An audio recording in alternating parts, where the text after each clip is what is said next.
Hi, I'm in a pickle right now because of my deranged mother and equally stupid soon to be ex husband who have teamed up to absolutely destroy my peace of mind just for their own greed. I wish I could talk about this to the people I'm friends with, but this feels just too personal and embarrassing to discuss with anyone I know in real life. And trust me, you all will know why I'm saying that once I tell you guys what I'm going through. I don't have much family to speak of, so I can't exactly talk to anyone else either.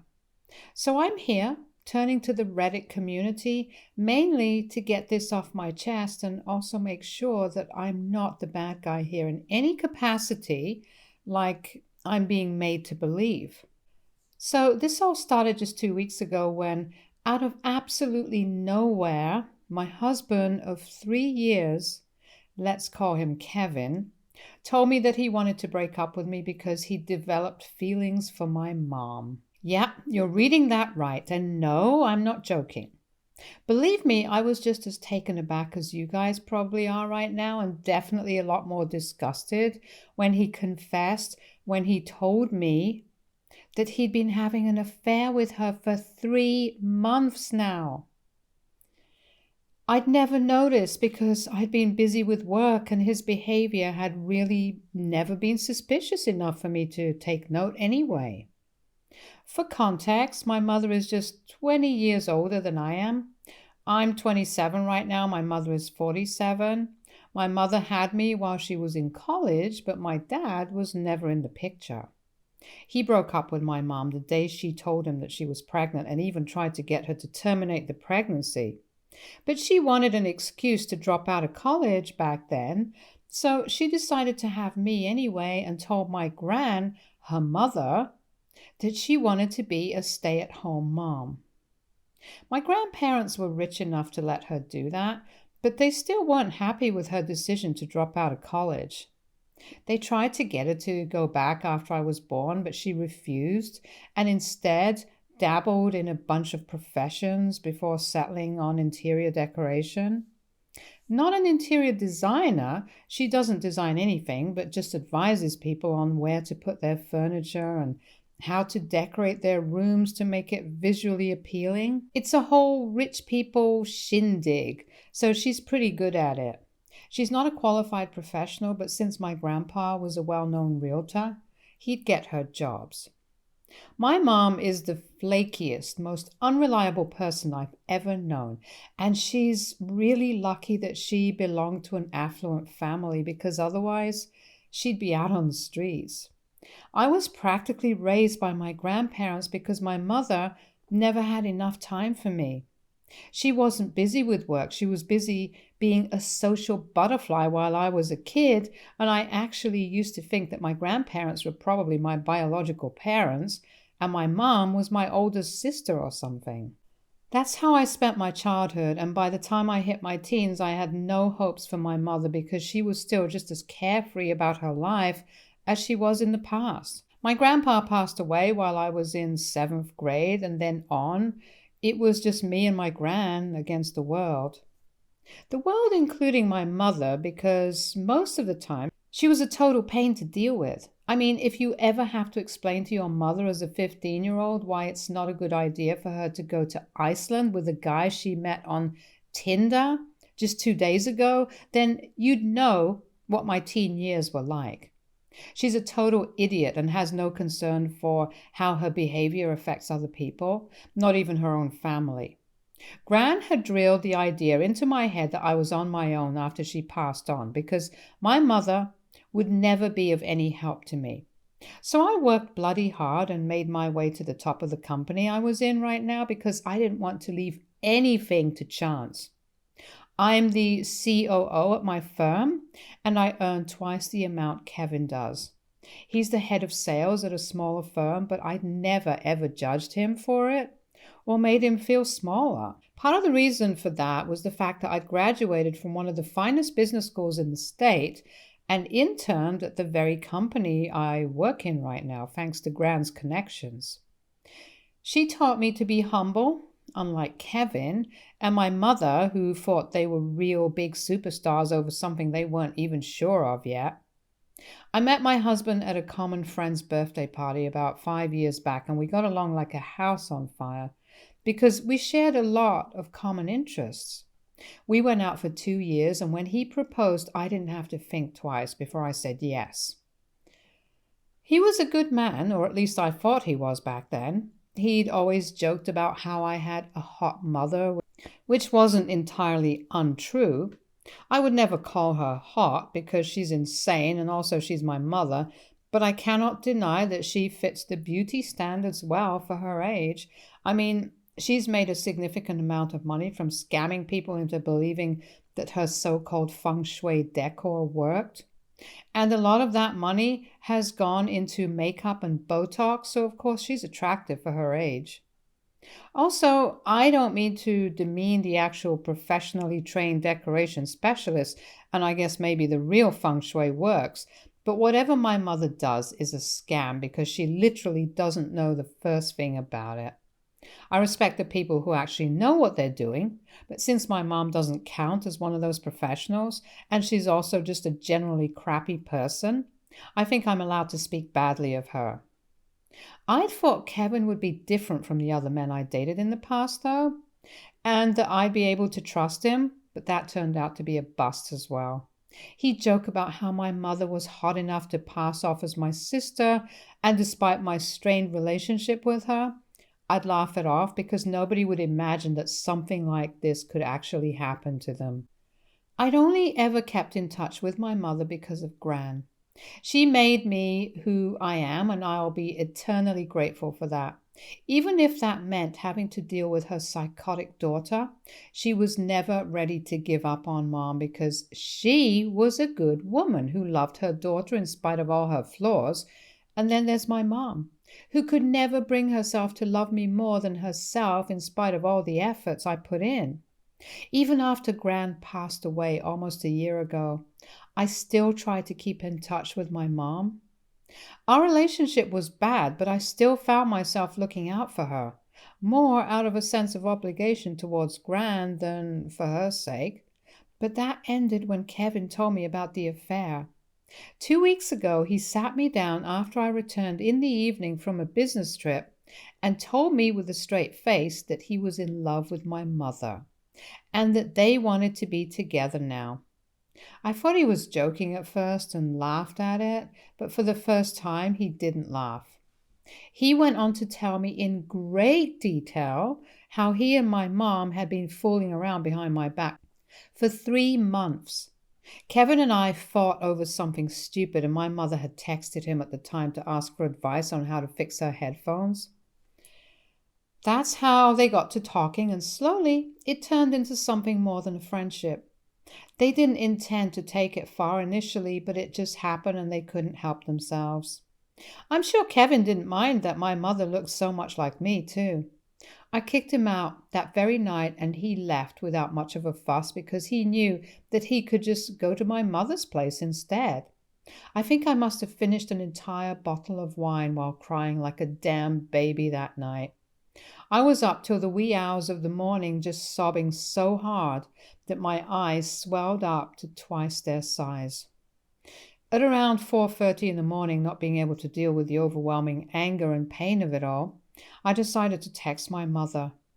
I was drunk, and that was probably what pushed me even more to send that text. I called her a lot of names and told her she was a crap daughter to Gran and a crap mother to me, and was getting even worse with age. I told her that she was a con artist at best, and once her Botox and fillers wore off, Kevin would see her for the ugly witch she was and dump her as well. I didn't expect her to respond to that, but she did, and boy was that response eye-opening.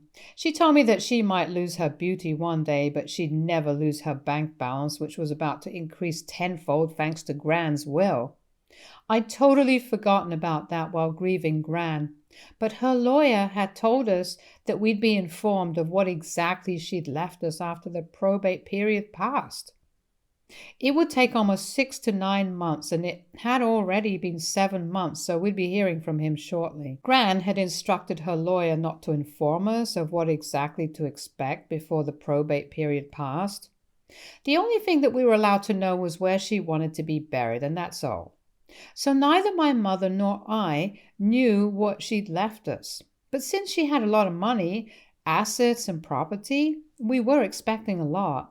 Or rather, my mom was, because all I cared about at the time Gran passed away was that she was gone, and now I was truly on my own. The contents of her will didn't matter to me much because either way, I don't care for money more than my relationships. But evidently Kevin did, and that's why he chose my mom over me, because both of them expected her inheritance to be greater than mine. They must have been confident about it too, because the way my mother bragged about it to me made me feel as if she'd already heard back from the lawyer and knew what she was going to be inheriting before I did. Anyway, I didn't reply to that text afterward and tried to erase it all from my mind. I spoke to my lawyer the very next day and told her that I wanted to file for divorce at the earliest. Within a week of Kevin's confession, I'd filed for divorce and he'd been served. Now, all we had to do was wait for this to end so he could live out the rest of his days with his ex-wife's mom, but something miraculous happened. And I truly have to thank Gran for this one, because even after she's gone, she still has my back. I'd already requested Gran's lawyer, the executor of the will, to inform us separately because I couldn't bear to be in the same room as my mother and Kevin. So 5 days back, she told me that my mother had already been informed of what she'd inherited, and it was my turn now. I visited her with zero expectations because I really didn't know what was going to happen. But while leaving, I think I must have been the happiest damn person to exist on this planet at the time. I'd inherited all my grandmother's money, assets, and property, while my mother inherited nothing but a diamond ring and matching diamond earrings that Gran used to wear. That's all my mother inherited. Apparently, the reason Gran left everything to me was because she'd looked after my mom her entire life, but now that she was nearly 50, my mother was old enough to start looking after herself. So ironically enough, my Gran, who had always told me that I'd be on my own after she passed away, had made sure to make me independent enough not to rely on my inheritance, and the one woman who'd been counting on Gran her entire miserable life had been left with absolutely nothing. So really, she was the one who was on her own. It was karma at its wicked best, and I'd never felt as vindicated as I did that moment. My mother had come to know just an hour before I did, but after that, I didn't know what was going to happen. I was excited because I knew that even if my mother didn't try to contact me, Kevin surely would, and that's exactly what happened. The guy could have waited it out just for the sake of putting up a show, but he had no patience and texted me the very next day saying that he'd made a huge mistake and wanted to come back to me if I'd still have him. He said that he and my mother were never meant to be, and spending those few days with her had made him realize how good he had it with me. So now he'd come to his senses and wanted to give our marriage a second chance. I literally laughed out loud when I read his lousy attempt at reconciliation. They probably had no idea that I knew my mother had inherited barely anything, and there was no huge inheritance to look forward to anymore. After one whole day of contemplating what to say to Kevin, I finally responded to his text with a clown emoji and then blocked him. I was also 100% sure that he must not have come clean to my mom either, so for good measure I took a screenshot of the text he'd sent me and sent it to my mother with 3 clown emojis. I turned my phone off after that because I didn't want to deal with any of the drama that was inevitably going to happen next. Instead, I chose to watch Netflix and enjoy my night without letting Kevin or my mother bother me anymore. The next morning, I got to know about the aftermath of my text. My mom's next door neighbor's daughter is the one who told me about everything that went down. My mom still lives in the house I grew up in, for your information. My grandpa had left that house to his wife and daughter to live in, so after Gran's passing, my mother continued to live there. The neighbor's daughter and I are friends, so she was quite candid with me and told me that around 10, she started hearing a lot of yelling from my mom's place. But nobody bothered to check because their family knew what kind of person my mom was and didn't like her one bit. Then there was screaming all of a sudden, and that's what finally brought them out. My crazy mother had physically kicked Kevin out of the house, and he was lying on the pavement while my mother threw all sorts of stuff at him and screamed the most vile, disgusting things at him. Kevin had screamed because she'd grabbed a hardcover book and thrown it at him, and unfortunately it had hit him right in the forehead. When her neighbors discovered him, he'd already been hit and was trying to stop the bleeding with his hand. It was a deep gash and he'd had to get 5 stitches for it, which was pretty horrifying to hear. He also pressed charges against my mother, and while she only had to pay a huge fine because it was a misdemeanor at most, it was still scary because Kevin was actually badly hurt. She hadn't intended for him to get so hurt, and neither had she been in her senses at the time, so the cops let her off easily. It also helped that she had a really good lawyer and was friends with the DA's wife.